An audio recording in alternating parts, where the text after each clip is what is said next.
Quand je travaillais en banque privée, dès qu'il y avait une réorganisation ou un nouvel outil technologique qui allait révolutionner le quotidien des collaborateurs, ça me faisait toujours rire ce mot, j'entendais constamment les dirigeants lancer des phrases du genre, autour de la peur du changement, comment est-ce qu'ils devaient le contourner, etc. Cette peur du changement, je me rends compte qu'elle touche en fait pas mal de monde, pas mal de mes clients, sans qu'en fait on s'en rende vraiment compte, ou que mes clients s'en rendent compte. Et ce que je leur rappelle à chaque fois, une fois qu'on met le doigt dessus, sur cette peur du changement cachée, c'est qu'au fond, c'est pas du changement dont ils ont peur. Ils ont peur de ne pas être au niveau, de ne pas avoir les compétences nécessaires cette fois pour faire face à ce nouveau challenge, ou encore ils ont peur de ne pas arriver à apprendre, ou je sais pas quoi. Mais la bonne nouvelle, c'est que ça, c'est le lot de tout le monde.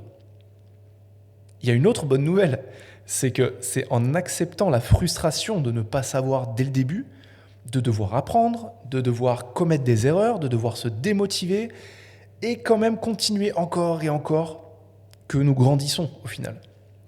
Le changement, il est permanent, de notre naissance à notre mort.